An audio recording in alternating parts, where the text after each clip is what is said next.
Bonjour ou bonsoir, Zena Pivi. Bonjour, bonsoir, Monsieur Tigan. Je rappelle que tu es la fille du colonel Claude Pivi, c'est ça? Je suis l'une de ses filles, oui. Tu es l'une de ses filles. Et on voulait vraiment savoir quelle est l'inquiétude de la famille depuis sa sortie de la maison centrale et aujourd'hui jusque-là, sa destination est inconnue. Il y a eu même un montant qui a été mis en jeu, 500 millions de francs guinéens pour toute personne qui pourra retrouver ton père. Euh, je ne veux pas témoigner à la place de toute une famille, vu que je suis au bout du monde et que mes parents qui doivent m'informer, leurs téléphones ont été dépouillés par les forces de merde. Donc, retenez que ce que je dis ici vient de moi. Tout ce que je veux dire ici vient de moi. La somme qu'ils ont mis pour la richesse de notre père, moi, je peux dire que la somme revient à eux encore, parce que nous, on ne sait pas si il est toujours là-bas, il a été enlevé, il a eu quoi, nous, on ne sait rien. Donc, je pense d'abord cette question que je ne peux pas trop dire là-dessus, parce qu'on ne sait pas réellement ce qui se passe exactement. Donc, la somme revient à Mamadi Doumbouya, le jeune homme Mamadi Doumbouya, c'est à lui de nous aider aussi à être en contact avec notre père. Parce que nous, on ne sait pas si il a été évadé, il s'est évadé ou bien, je sais pas, il a été enlevé. Donc, nous, on ne sait rien. On ne sait rien. Donc, nous sommes aussi bleus dans l'affaire comme les internautes. Donc, je n'ai rien à dire sur cette question, en fait. Maintenant, on voudrait aussi savoir ici, est-ce que depuis le 4 novembre 2023, je pense bien c'est à cette date qu'il a quitté, est-ce que tu as pu communiquer une seule fois avec ton papa? Je n'ai eu aucune communiqué, je n'ai pas pu communiquer avec lui. Et puis, un membre de la famille aussi ne m'a pas appelé pour me dire que j'ai parlé avec ton père. En tout cas, pour le moment, je n'ai pas reçu. Donc, sur la question de soi-disant évasion du vieux, moi, je n'ai aucun scoli sur cette question. Mais, Parce qu'en ce que je sache, le jeune homme Mamadi Doumbouya avait, je sais pas comment dirais-je, avait pris un serment devant le peuple qu'il est susceptible d'assumer la sécurité des accusés du procès du 28 septembre. Maintenant, sur quel coup il y a eu l'évasion, moi, je me pose cette question. Sur mais quel là, coup il y a eu oui, l'évasion? oui, mais là aussi, nous entendons par certains avocats et même par des journalistes comme quoi que c'est son fils qui est allé le tirer de là. Voilà, on ne sait pas. Et est-ce que son fils aîné, je vais dire votre grand frère? Donc, c'est les avocats qui ont dit cela. C'est à eux, je pense, qui sont mieux placés à répondre à cette question. Nous, jusqu'au preuve contraire, il est toujours là-bas. Il peut pas sortir. Donc, moi, quand on me pose la question aujourd'hui où il se trouve, je dirais qu'il est à la maison centrale. Il est là-bas. Peut-être que, je sais pas. Il est là-bas parce qu'il ne peut pas sortir. Nous, on n'a pas vu un de ses fils qui peut se lever. Ses fils ne sont pas des robots. Ses fils ne sont pas, je ne sais pas, des gens qui peuvent avoir une popularité pour faire sortir des gens en prison. Donc, Oui, la oui, somme qu'ils ont mis oui, en non, jeu, c'est mais on a vu une vidéo qui a été filmée avec des commandos qui sont venus. Et vous savez, même Dadis a été expulsé là. Et également, Claude, comment on appelle ça, Tcheboro et tant d'autres.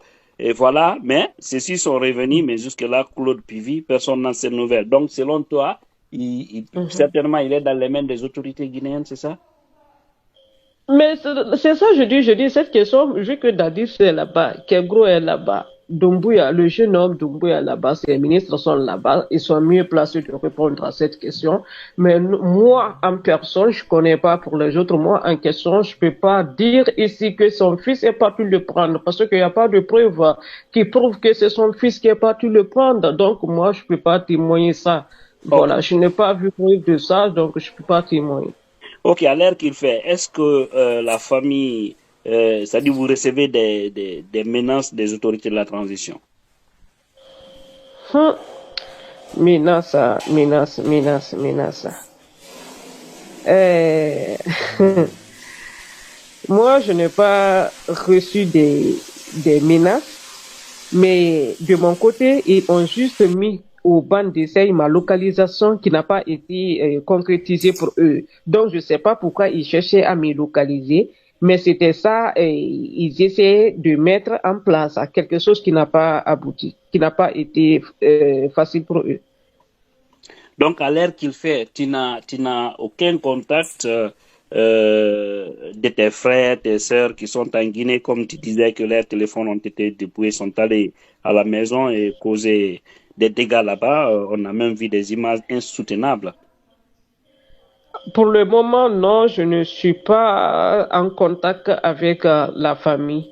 Voilà, parce que ce sont les frères et sœurs, beaucoup sont des enfants, donc c'est pas facile, ils sont effrayés vu la façon dont les choses se sont passées. Vous-même, vous avez vu ça à travers les réseaux, donc il y a la peur dans leur cœur. Les enfants ont peur, donc n'ont pas même le temps actuellement d'aller chercher au moins un autre téléphone avec quelqu'un d'autre pour parler, vu qu'ils ont été dépouillés de leur téléphone et beaucoup de choses. Donc, actuellement, je peux pas dire. C'est pour cela que j'ai dit depuis au début que tout ce que j'ai dit ici, ça vient de moi, ça vient pas de quelqu'un d'autre, parce que dans ces deux, je ne parle pas avec la famille. Voilà. Et jusque-là, votre frère Kokoï, parce que il y avait une confusion d'images concernant Kokoï. Certains membres de la famille disaient que c'est pas l'image de celui qui a été arraché qu'on faisait circuler sur les réseaux sociaux. Vous avez des nouvelles de ce jeune? Vous savez pas s'il est en vie Tout ou ce pas? que tu sais, concernant de mes frères et sœurs et le vieux, le papa, je peux pas trop parler. Tout ce que je sais est que c'est Doumbouya qui est mieux placé aujourd'hui de nous dire où se trouve le petit frère, où se trouve notre papa. Voilà, parce que c'est lui qui s'est engagé. Il a tenu des engagements devant la population guinéenne, disant que il peut prendre le procès là peut passer dans les normes sans problème et puis assurer la sécurité des accusés. Donc, si aujourd'hui on nous fait savoir que le vieux a été enlevé dans une prison gardée comme la Guinée, comme je ne sais pas, la prison, la maison centrale. Donc, nous, on dirait que ça, c'est pas un enlèvement. Moi, de mon côté, je peux même pas dire non. Moi, de mon côté, je dirais que c'est pas un enlèvement. Donc, on n'a qu'à demander Doumbouya où se trouve le petit frère, où se trouve le papa. Ok, en parlant ici du procès du 28 septembre, ton papa est aujourd'hui l'un des accusés. euh, et voilà, aujourd'hui, est-ce que tu as un mot par rapport à ce procès? Tu trouves que le procès est un procès juste qui pouvait vraiment Le nous procès de ressortir la vérité là? Monsieur Tidiane, Mhm. le procès du 28 septembre n'a pas débuté selon moi, mais plutôt le procès de rétorsion, le procès d'intimidation des talions contre la forêt. Voilà. Mhm. Donc, parce que ce fameux justice que les gens parlent souvent, moi je me demande, ce fameux justice où un bagnard citerre est décoré comme le prix de l'homme de la paix devant les autres accusés, un procès où une communauté est favorisée, célébrée, aimée. Donc, moi, je considère que la justice, le procès là n'a pas commencé d'abord, parce que tant que il y a les gens que moi, il y a les uns qui font partie de ce procès qui ne sont pas en Guinée. Ces gens-là ne sont pas plus que les forestiers. Ces gens-là ne sont pas plus que les autres communautés. Ces gens-là ne sont pas plus que les autres accusés. Pourquoi ces gens-là sont hors du pays? Pourquoi les gens-là ne sont pas demandés à la justice? Donc, moi, je me dis que le procès-là, c'est contre les forestiers. C'est pas un procès du 28 septembre. Ok. Et vous venez d'entendre Zena Pivi, l'une des filles du colonel Jean-Claude Pivi. Et nous allons continuer. Et ici, Zena, as-tu un mot pour colonel Madi Doumbouya? Mais bien avant, est-ce que d'abord tu fais confiance en la justice? Que certainement les choses peuvent changer positivement pour qu'il y ait une justice équitable dans un proche futur. Ça sera pas au temps de Mamadi Doumbouya. tant que le jeune Mamadi Doumbouya et ses bandes de, je ne sais pas, justice quoi, sont là-bas en Guinée, il n'aura pas justice équitable. C'est impossible. Ok. Donc, Concernant le colonel Madi Doumbouya, un mot avant de clôturer cette vidéo. Comme il s'est autoproclamé président, c'est que moi, ce que je pense de ce jeune amuseur, un jour, il va conjuguer le verbe regretter au présent de l'indicatif, à la première personne du singulier et à la première personne du pluriel. Ça, ce n'est pas une menace.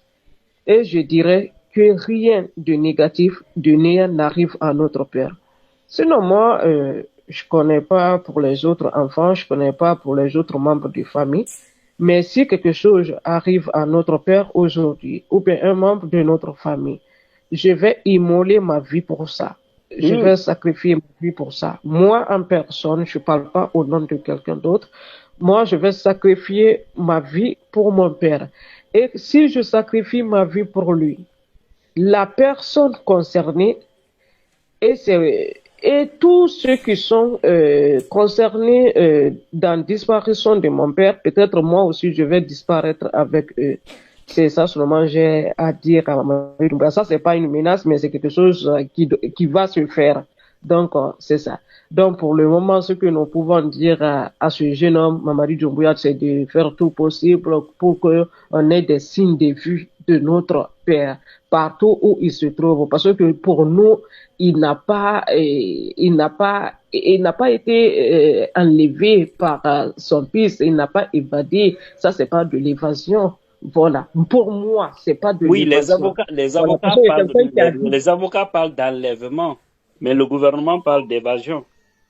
Voilà. Donc, même si, selon eux, même si ça soit évasion, que ça soit quoi que ce soit, même l'engagement que lui-même il a tenu, les propos qu'il a tenus avant le procès, c'était d'assurer la sécurité des accusés. Voilà. Okay. Maintenant, aujourd'hui, si on en parle d'évasion ou bien on en parle d'enlèvement, donc la personne qui nous a donné cette promesse, qui a dit qu'il peut assumer la sécurité, c'est à cette personne, nous, on tend la même pour pouvoir voir notre père, pour pouvoir voir notre père. Donc si aujourd'hui on en parle de quoi, nous, on le regarde, nous, on met tout sur lui. Pourquoi? Parce que c'est lui qui a dit qu'il est capable. Parce que quelque chose que tu t'es dit que tu es capable, c'est que tu sais que tu es capable. Aujourd'hui, il ne peut pas venir défendre, non, pour dire qu'il a été incapable, qu'il a été, je ne sais pas comment, jusqu'à, il y a eu évasion, ou bien il y a eu ça, il y a eu ça. Il ne peut pas dire ça. Voilà. Donc, ce que moi je pense est qu'il sait là où se trouve le vieux. Il le sait. Voilà, qu'il fasse tout possible que le vieux n'ait pas même mot de tête ou bien mot de pied ou bien quoi que ce soit. Parce que s'il y a quelque chose qui arrive, moi je parle pas pour les autres, mais je parle pour moi, que moi je vais mettre fin à ça. Mais en mettant fin, j'irai avec Doumbouya. C'est ça seulement je vais dire. Ok, Zena Pivi, merci. Ok, merci beaucoup, Monsieur Tiyan.